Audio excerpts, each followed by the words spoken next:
kwa sehemu. Sasa mpeni Mungu yaliyo ya Mungu. Mwambie mwenzako aliye karibu, mpeni Mungu yaliyo ya Mungu. Alafu ongezea sema hivi, usije ukadaiwa na yeye. Kwa sababu ni ya Mungu.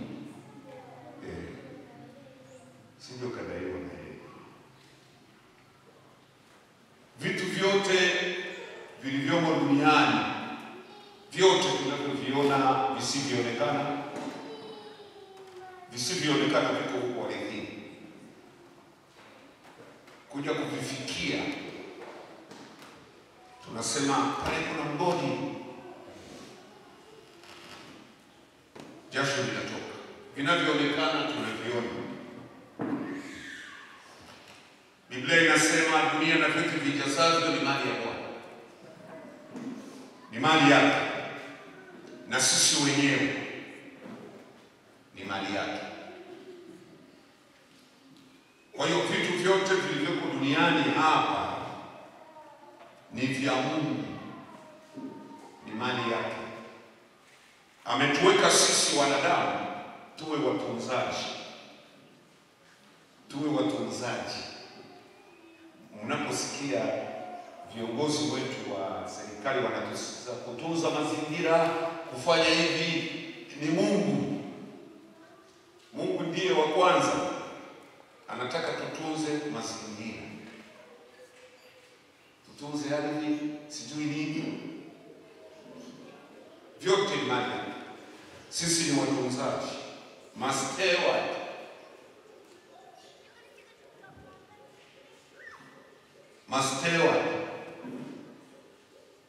Watunzaji. A person who look after the asset stock of God. Sisi ni watunzaji. Mtu mmoja ni mtunzaji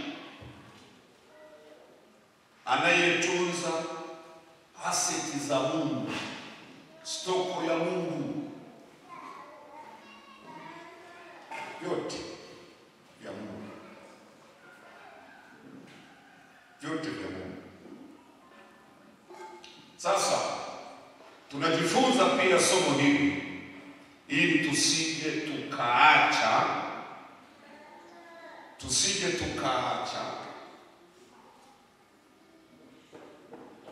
tukamnyima mwenye navyo, tukamwibia mwenye navyo, ambaye ni mali yake, na mwenye navyo ni Mungu, na sisi tu mali yake. Yaani mimi ni mali ya Mungu, sisi tu mali yake. Na ndio maana hatuwezi kumzuia kitu chochote kwa mwanadamu akitaka Mungu kumfanya chochote. Hatuwezi kuzuia. Ndio maana siku moja Mungu Yesu akatoa mfano, akasema mtu mmoja aliyebarikiwa sana, akalima sana, akajaza magara yake, akawa na fedha nyingi, akaiambia nafsi yake, kula, unywe, ustarehe. Akaiambia nafsi yake, kula, kunywa, ustarehe. Hajamkumbuka Mungu kwamba hivyo vyote alivyo navyo ni mali yake. Anajiambia mwenyewe.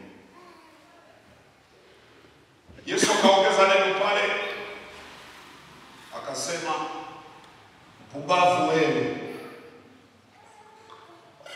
Neno la mpumbavu wewe. Na Biblia inavyozungumzia upumbavu, maana yake mpumbavu, Biblia inasema, amesema moyoni, hakuna Mungu. Biblia inazungumzia juu ya mpumbavu kwamba hata ukimweka kashika mchi ukamtoa, afanye nini? Ano. Anakana upumbavu wake. Sasa Biblia inasema mpumbavu wewe, usiku wa leo wanataka, hapo kuna wingi. Usiku wa leo wanataka roho yako. Maana yake hakuna mwezaje kuzuia. Ni mali ya Mungu. Wanataka roho yako usiku wa leo, wanataka roho yako. Hivyo ulivyojiwekea akiba vitakuwa vya nani? Hivyo ulivyojiwekea akiba vitakuwa vya nani? Unaninyima mimi, vitakuwa vya nani? Neno la mwisho kweli linamalizia, ndivyo itakavyokuwa kwa mtu ajiwekeaye hazina duniani, asijitajirishe kwa Mungu. Sisi ni nani ya mtu? Na muda wowote Mungu anaweza kataka mali yake, hakuna mzazi kuzuia. Kama ni mtu mali yake anachukua. Juzi hapa nimemuzika mshirika wangu pale kanisani, mpiga bezi, mpiga vyombo. Wiki mbili zilizopita tulimaliza ibada ya Jumapili, na siku ile alipiga bezi kweli. Yaani alipiga bezi mpaka si leo umepiga bezi. Yaani umepiga bezi mpaka nikafurahi. Nikaona bezi. Jumatatu kaamuka vizuri kwenye shughuli zake. Jioni karudi. Jioni usiku amelala, akapata homa. Alipopatwa homa usiku, kameza vidonge kutuliza homa na pana. Jumanne kaamka asubuhi, anamwambia mke wake, leo siko kazini, nasikia mwili wangu ni dhaifu. Mke wake naye anafanya shughuli zake, kaenda sokoni kufanya shughuli zake. Muda mfupi anaofanya nao kazi ukaja, mbona vipi? Akawapigia simu, pole, nimepata changamoto hiyo. Nisamwambie, wakamwangalia pale nyumbani. Baadaye wakatoka, natembea, akaenda akawasindikiza, akaenda kule mke wake anapofanya kazi sokoni. Baadaye akasema, mimi narudi nyumbani niende kulala kupumzika. Mke wake akamwambia, si uende hospitali? Sema hapana, nasikia ninamtoka lakini ngoja niende kupumzika. Kumbe ndiye ameenda kumwaga hivyo, amwangalie mara ya mwisho. Anarudi nyumbani, baadaye akakutana na wanaofanya kazi wengine, anaofanya nao kazi. Wakamsikiliza mpaka pale nyumbani, wakakaa pale sebuleni.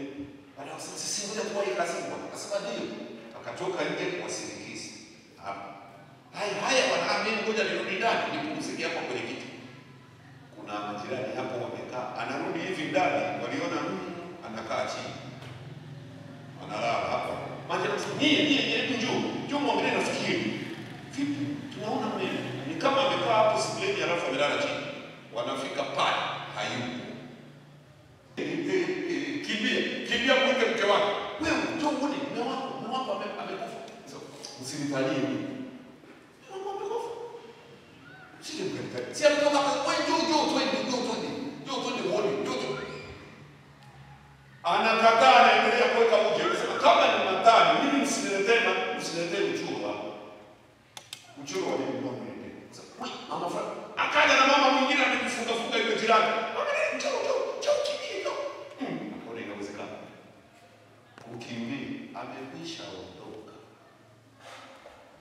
Nyamaza. Silent. Hivyo vitakuwa vya nani?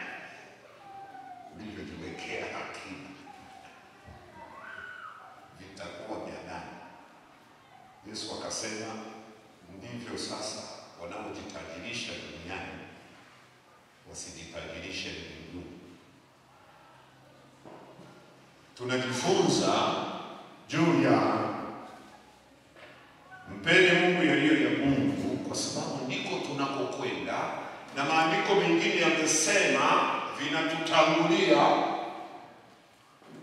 ili siku tukitoka duniani, ilipo hazina ndipo na moyo utakapokuwa. Fursa.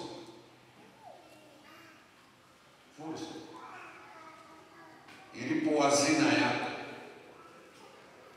ndipo na moyo wako utakapokuwa.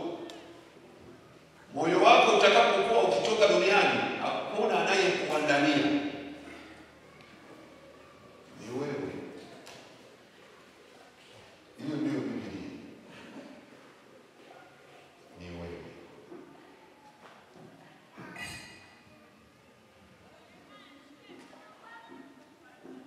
Sasa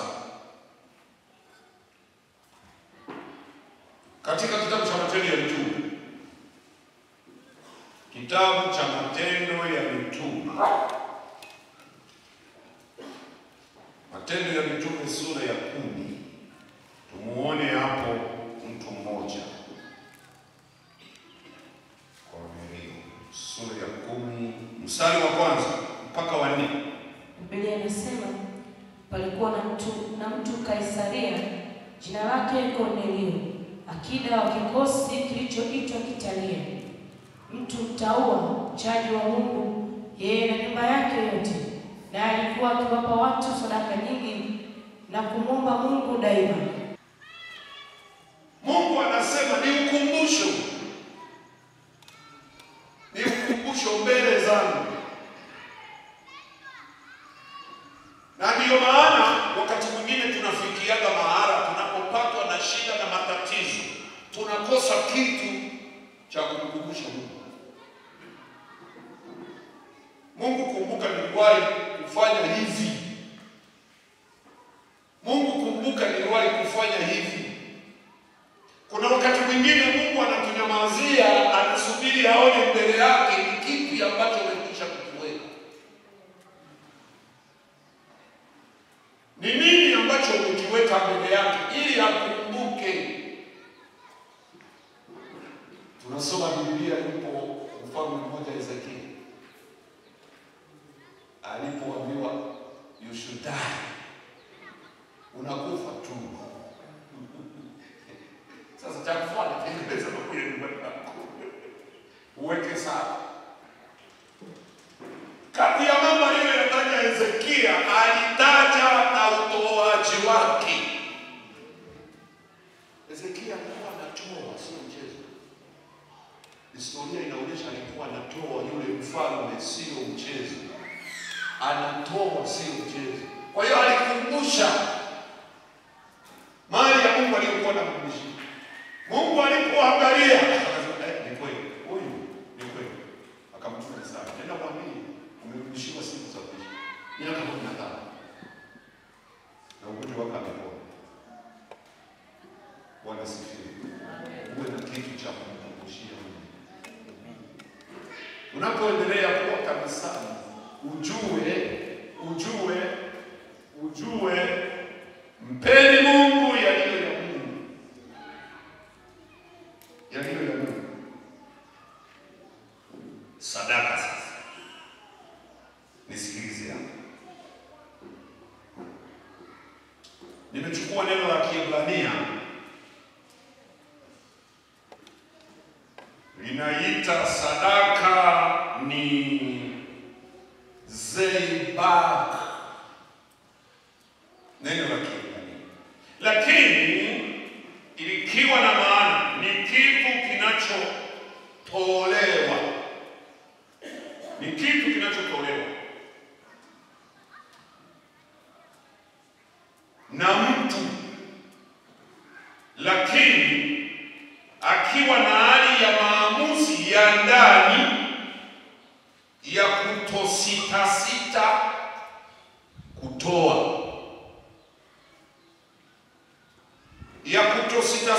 kutoa, halafu kinakuwa ni kitu ambacho ameona hiki ni bora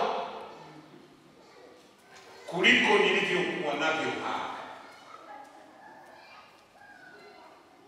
Bwana sifiwe.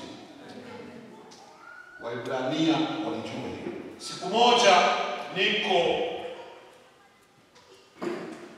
nilipokuwa limejengwa hekalu, Wayahudi mpaka leo wanapaita patakatifu patakatifu, kwenye ukuta prayer wall unaitwa. Tangazo likatoka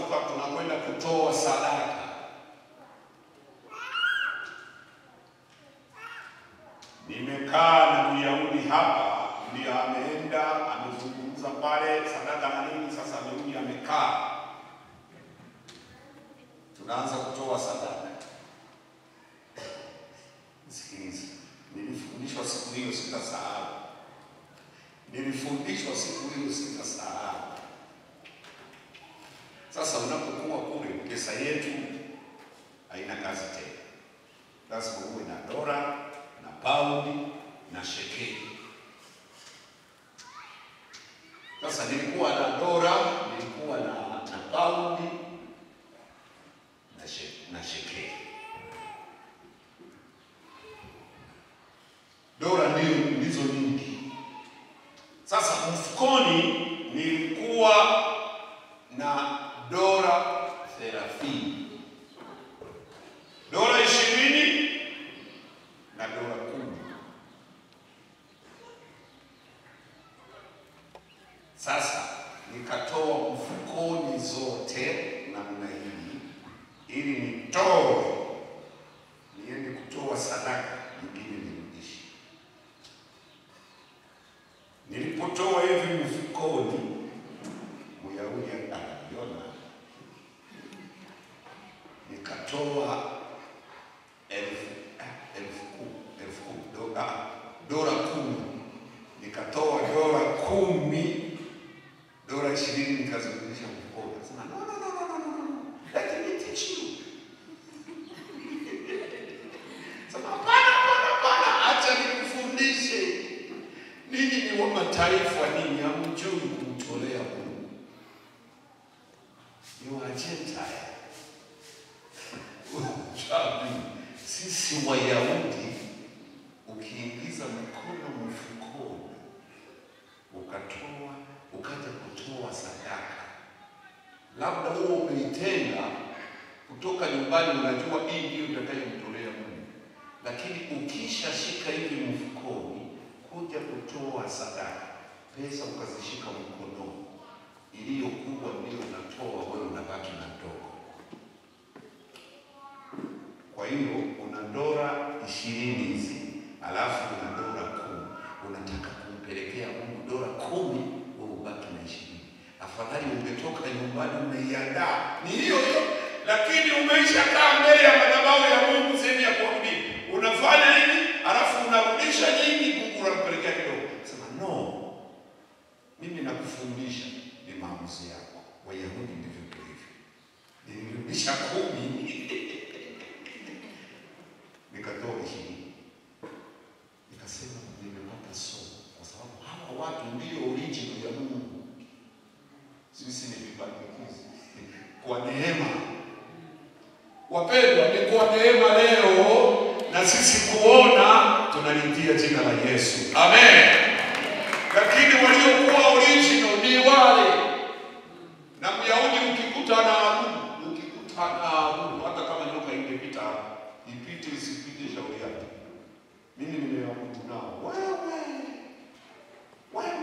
Yaani hata ukimwangalia zake kila kitu ni kwa Mungu. Hana kitu kingine. Nikajifunza namna ya kutoa sadaka. Bwana asifiwe. Bwana asifiwe. Amen. Sasa hali ya maamuzi ya ndani ya kutosita kumtolea Mungu. Tatizo ambalo huwa lipo kwenye kutoa, huwa kuna roho hizi mbili. Hii inakwambia toa, hii inakwambia hapana. Wakati mwingine inakwambia toa, hii inakwambia usitoe, au ukitaka kutoa, toa kidogo. Huwa kuna mabishano ya aina yake. Umepata zaka yako fungu la 10, leo unapeleka fungu la 10 kanisani, roho nyingine inainuka, kwani upeleke zote? Peleka kidogo tu mpaka zote. Huwa kuna mabishano pale. Kama hiki nilichokisema, kwamba hali ya maamuzi ya ndani ya kutosita kumtolea Mungu, hali ya maamuzi ya ndani ya kutosita kumtolea Mungu, Zekbak ya kiinzani. Utashangaa unaimba fungu la kumi, utoe kabisa. Utashangaa unamwambia Mungu, ile sauti nyingine inazidi pale. Huwa kuna mashindano, kwa sababu vitu vyote ni mali ya nani? Sasa shetani hapendi, shetani hapendi ili tumrudishie Mungu vya kwake. Sisi ni watunzaji. Shetani hapendi. Kuna vita pale, kuna vita pale, na vita vya wateule, vita vya wateule, vita vya wateule. Wakati mwingine shetani anakupima, anasema huyu siwezi kumwingizia kitu kingine chochote, ameamua kwenda mbinguni, huyu ameamua, ila polepole tu mimi nitamwendea kurudisha vilivyo vya Mungu. Nitambana hapo hapo, nitambana hapo kurudisha vilivyo vya Mungu hapo, ili akwame hapo, akwame hapo. Nikimfanikisha hapo, basi, kwa sababu maandiko yanavyoeleza juu ya matoleo ni mtu na Mungu, ni mtu na Mungu. Yani ni sawasawa na mtu aliyeshika mfagio, anataka kwenda pale, lakini kuna vitu vinamzuia hapa, anakwenda na mfagio, anapita mpaka anafika pale. Bwana asifiwe. Jikwamue katika matoleo, jikwamue. Narudia sentensi hii, mimi nimeipenda. Hali ya maamuzi ya ndani ya kutosita kumtolea Mungu. Maamuzi ya ndani ya kutosita. Kwenye swala la matoleo, uwe na hali ya maamuzi ya ndani ya kutosita kumtolea Mungu. Maamuzi ambayo hutaamuliwa na mtu yeyote, ni wewe mwenyewe. Maamuzi ambayo unatakiwa usiingiliwe na mtu. Tunafikia mahala kwenye swala hili la kumpa Mungu vya kwake, wakati mwingine ukiona yupo mtu ambaye hajakomaa vizuri kiroho, usimuulize wala usimwambie leo nataka kupeleka fungu langu la kumi. Atakuwa kichomi. Achana naye.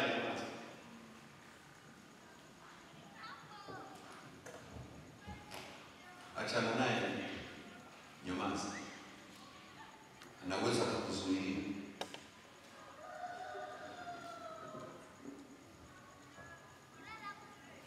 Kwanza nifundishe kwa ujumla, baadaye nitakuwa na chambua. Hata kama ni kesho, leo ngoja niende. Sasa kama ni hali ya ndani ya kutosita, tunapozungumza kumtolea Mungu sadaka, tuelewe kwamba sadaka ni fedha. Sadaka ni vitu. Ninaposema sadaka ni vitu, nimemaliza kusema pesa, fedha. Sadaka ni vitu ambavyo sio fedha. Sadaka ni wanyama.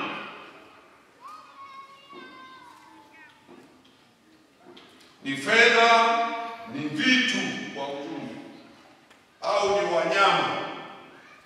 Vitu inahusisha nini? Vitu inahusisha vile tunavyovipanda, kwenye ardhi, vitu tunahusisha vyote mbali na pesa zinazohesabika, alafu na wanyama. Hivyo vyote ni sadaka, imani ya Mungu. Sasa ukiangalia upande wa fedha, ukaangalia upande wa vitu, ukaangalia upande wa wanyama, asiyepata fedha anaweza kaingia kwenye vitu. Bwana asifiwe. Anaweza kaingia kwenye vitu.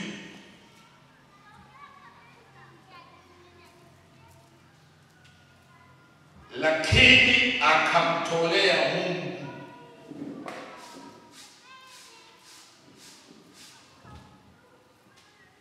Haya, Kumbukumbu la Torati. No, Mambo ya Nyakati wa Pili. Mambo ya Nyakati wa Pili.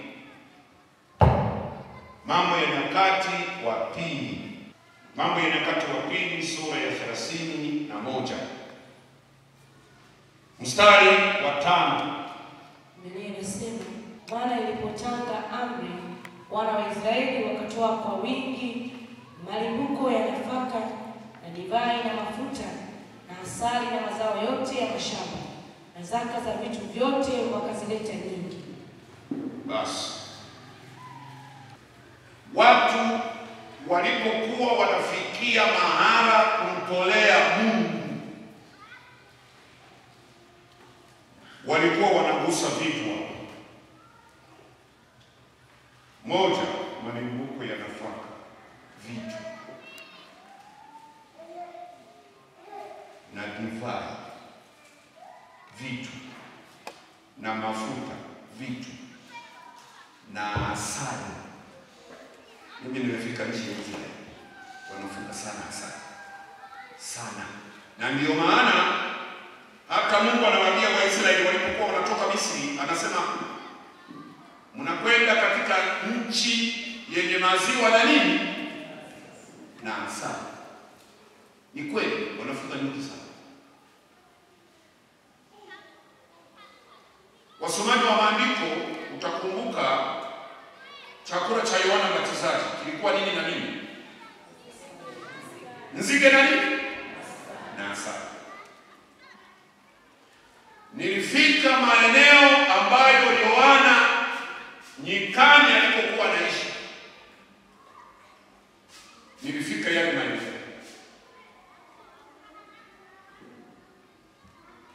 Yale maeneo yote ni mizinga ya nyuki na asali. Wanaitwa kila.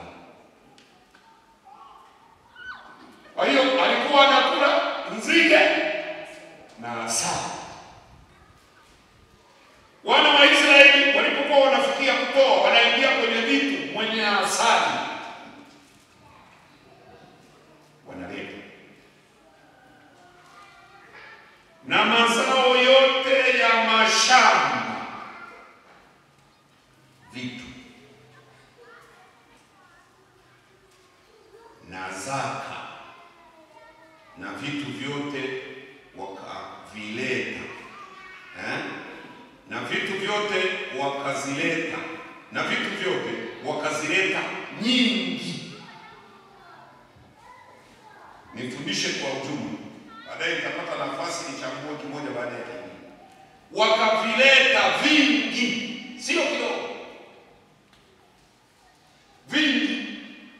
Aliyeleta asali ya kutosha, aliyeleta nini mazao sijui nini divai ya kutosha, aliyeleta sijui nini ya kutosha, aliyeleta nini ya kutosha, vingi. Wakavileta vingi, wakijua ya kwamba hata kama nitaleta kidogo, hii sio mali yangu, ni mali ya Mungu.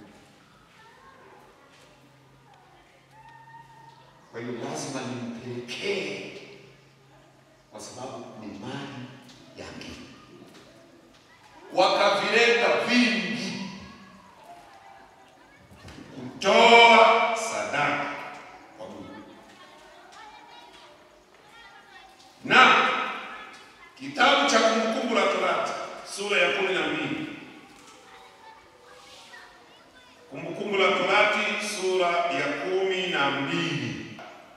Lakini mahali atakapochagua Bwana Mungu wenu katika kabila zenu zote, apaweke jina lake, maana ni makao yake, elekezeni nyuso zenu hapo, nawe wende huko. Pelekeni huko sadaka zenu za kuteketezwa na dhabihu zenu na zaka zenu na sadaka ya kuinuliwa ya mikono yenu na nadhiri zenu na sadaka zenu za hiari na wazaliwa wa kwanza wa makundi yenu ya ng'ombe na ya kondoo. Asante. Sadaka zipelekwe wapi? Tangu Agano la Kale mpaka Agano Jipya. Agano Jipya tutaona huko mbele, kipindi cha Yesu anawaangalia watu wanaleta sadaka, akafika kwenye sanduku la hazina, akachungulia. Agano la Kale ilikuwa hivyo, kuhani anasimama angalie sadaka watu wanazozileta. Sasa hivi mchungaji akisimama kwenye kifunga akaangalia sadaka, tutasemwa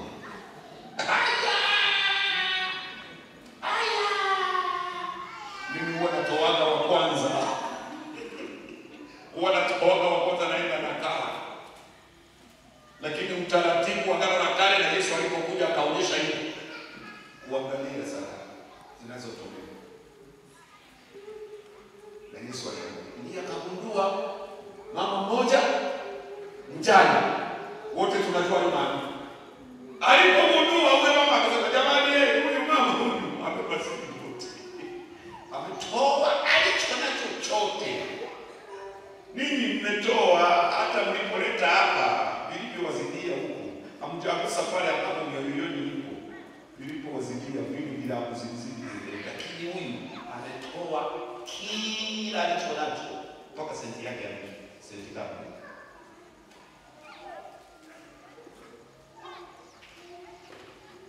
Sasa hebu nisome polepole mwenyewe. Kumbukumbu la Torati 12:5 mpaka 6. Lakini mahali atakapochagua Bwana, sio popote. Sadaka zitolewe popote. Nilipokuwa nafundisha juzi na jana, nilikuwa napita kidogo kwenye sadaka. Leo nataka nisisitize, uruhusiwi kutoa sadaka popote. Siku hizi madhabahu ni nyingi. Sebuleni kwako kuna madhabahu. Ni kweli si kweli? Sebuleni kwako si kuna madhabahu pale? Pale kwenye runinga unaona namba zinapita. Toa sadaka yako kwenye namba hii. Toa sadaka yako kwenye namba hii. Unaona inapita. Toa sadaka yako kwenye namba hii. Toa sadaka yako kwenye namba hii. Toa zaka yako kwenye namba hii. Marufuku. Usije ukajaribiwa, na kama ulishafanya hivyo inabidi uombe toba kwa Mungu. Ukupaswa kufanya hivyo. Sio kila madhabahu unaruhusiwa kutoa sadaka yako. Hapana.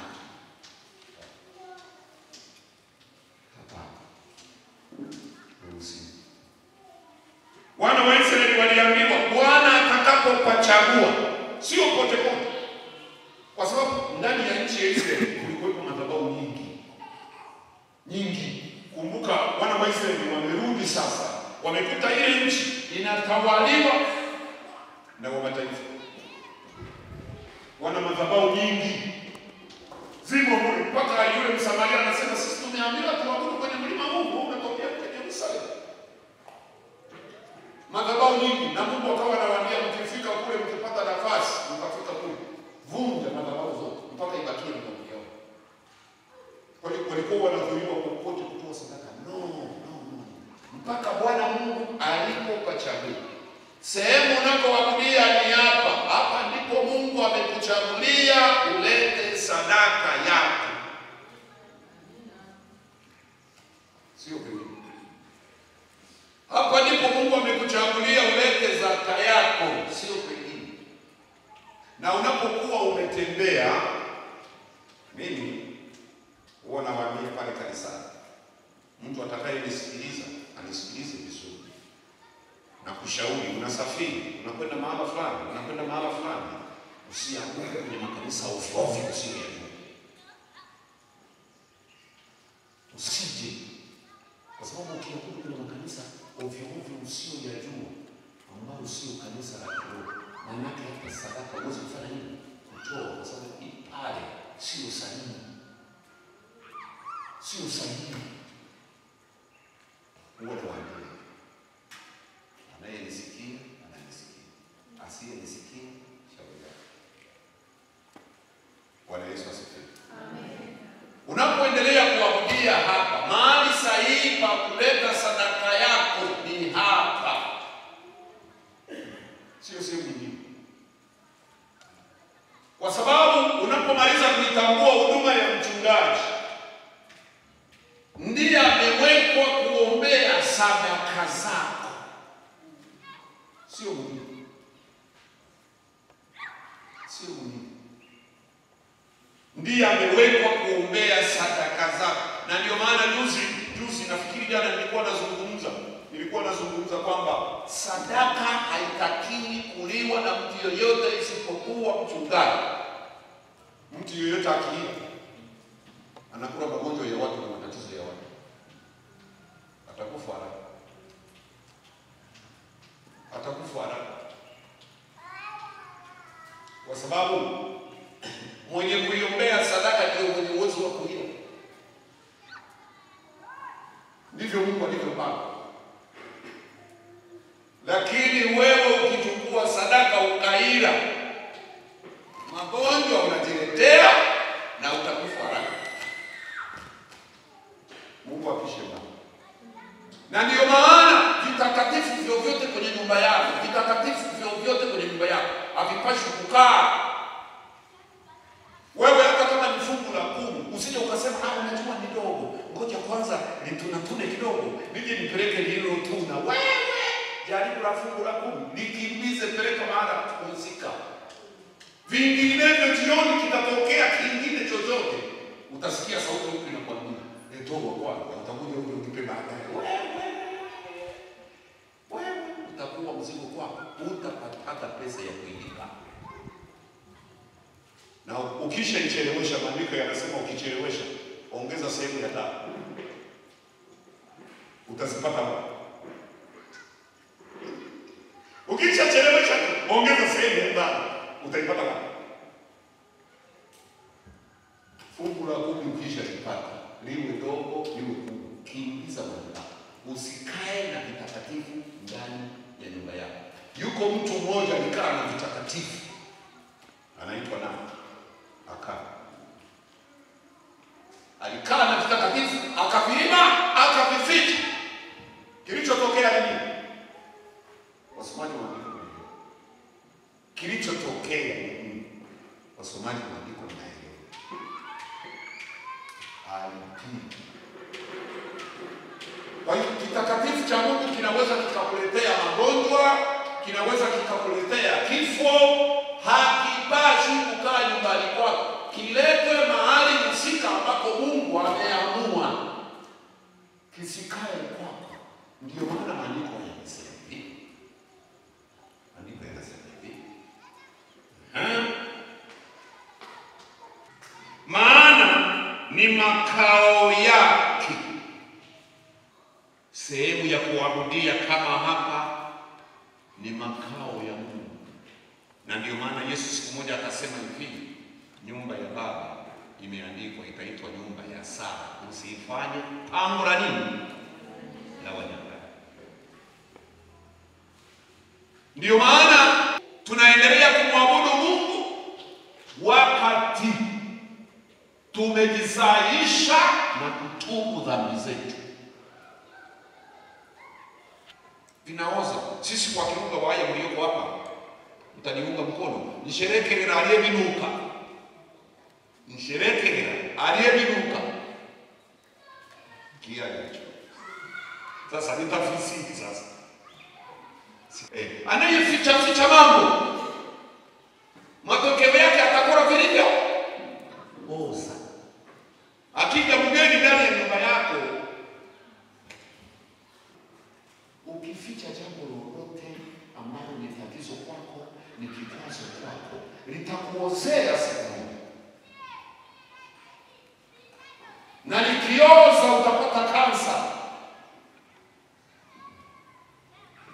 uje tu, mchungaji na wewe ni upi? Mchungaji ni upi? Uitambue huduma ya mchungaji ndio maana yupo. Jana tulijifunza, yeye ni muombezi wa kila mmoja.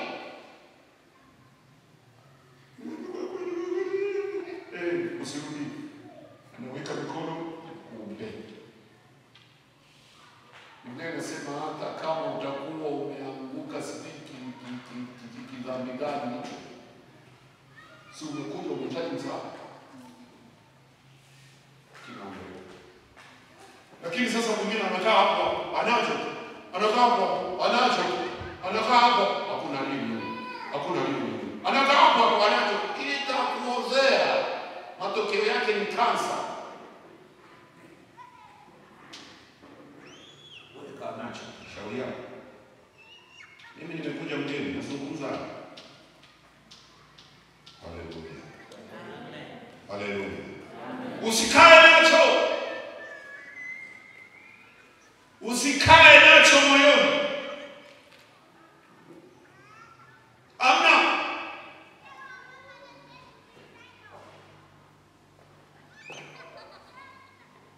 Lakini mahali atakapochagua Bwana Mungu wenu katika kabila zenu zote, apaweke jina lake, maana ni makao yake. Elekeza nyuso zenu hapo. Elekeza nyuso zenu hapo, nawe uende huko. Nawe uende huko. Sikiliza. Elekeza nyuso zenu huko. Nawe uende huko. Hapo hakuna cha kusema unajua ni mbaya. Hakuna. Unakwenda huko. Yaani unakuja hapa. Sadaka zako unazileta hapa. Mtu mmoja akaniambia hivi, baba kwa kweli nilikuwa na zaka, ndio. Zaka yangu nilikuwa na zaka, nilikuwa nakuja kanisani na zaka yangu hapa nilipo ushuhuda sasa. Nilikuwa nakuja na zaka yangu. Nilipofika kwa fulani, nikakutana na mtu. Yaani yuko vibaya, yuko hoi. Nikaona huyu mtu anahitaji msaada. Nikasema Mungu unaniona. Hii zaka nampa huko. Mungu unaniona. Hapa ananipa ushuhuda, nimpongeze, nimwambie ongea. Kamwambia wewe unashika zaka unampa huyo mtu. Si ndio umemuua moja kwa moja? Ungeshika pesa nyingine, ungemwambia hivi, nisubiri hapa ndani nyumbani nikutafutie pesa, nikuletee. Yule hana mamlaka ya kula zaka yako. Wewe unamletea magonjwa. Sasa baba nifanye nitafuta zingine. Unakutana na mtu tu barabarani unashika zaka yako na wewe umemuua na wewe umejibu. Biblia inasema sio popote unapopafikiri, ni pale alipochagua Mungu wewe. Bwana sifiwe. Sadaka zenu mnazileta hapa. Biblia inasema pelekeni huko sadaka zenu. Pelekeni huko sadaka zenu. Neno jumla sadaka. Kuna kategori huko ndani. Pelekeni zote sadaka zenu. Pale. Zote. Pelekeni atakapochagua Bwana Mungu wenu. Mungu amechagua hapa. Ndiko unakoabudia. Sadaka zako zote ni hapa. Ndipo Mungu amechagua. Ndipo unapokula neno hapa. Utakapokuwa umetembea, ibada zimekukuta huko, umepata kanisa la kuabudia huko, unachoruhusiwa kutoa ni sadaka zile za kawaida, sio zaka. Kwa sababu hujaama. Zaka ni hapa. Tutazungumza zaidi kwa undani kesho, kuchambua moja baada ya nyingine kama Bwana atatufikisha kesho. Lakini Bwana anapopachagua ni pale unapoabudia, ni pale kanisani. Ndipo unapopaswa kupeleka sadaka zako. Hapa kwenye maandiko yanazungumza sadaka za kuteketezwa. Sasa leo sadaka za kuteketezwa hatuzitoi, hatuzileti za kuteketezwa kwa sababu hizo ziliingia kwa Yesu. Yesu ndiye akateketezwa kwa ajili yetu. Kwa hiyo hatuleti hapa kubani kuteketeza. Hizo ziliingia. Bwana asifiwe. Lakini hapo inazungumza dhabihu hii, kwa maana dhabihu inaingia upande wa wanyama wenye damu. Mpaka leo tunawaleta kanisani kama zaka ya fungu la 10 au kama malimbuko wazaliwa wa kwanza. Ngoja niulize, sijui hapa kama mliwahi kuona ng'ombe anaitwa malimbuko. Nani aliwahi kuona? Hamna ng'ombe? Hamna ng'ombe? Haya, nitajibu kesho.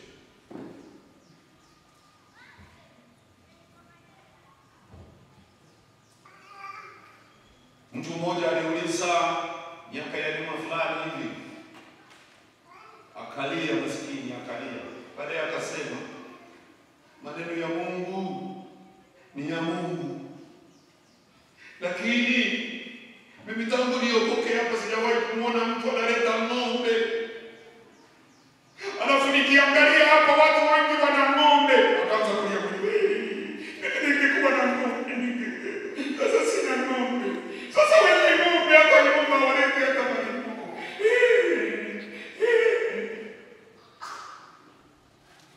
Alianza kulia. Wale wenye nazo hawalii. Ila huyu asiye nazo analia, anasema mimi ningekuwa nazo leo ningeleta malimbuko. Wenye nazo wako pale pale.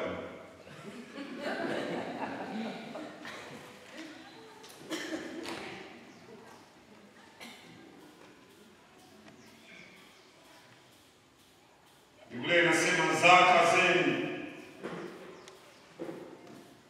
Zaka ni fungu la 10. Kesho nikipata nafasi nitachambua moja baada ya nyingine. Hapa ngoja niende kwa ujumla. Zaka zenu. Pale alipochambua, sio pengine. Sio pengine. Usije ukakuta hata siku moja eti unampa mtu zaka wewe. Hata awe nani. Mimi si unaona ni mgeni hapa. Ni mgeni hapa. Nitoe mfano huu wa kanisa. Sijui unakuja hapa, tunakuja kukutana hapa, sio unasema nimeleta zaka mchungaji, hii zaka yangu uniombe. Nitakimbia. Anayepaswa kuombea zaka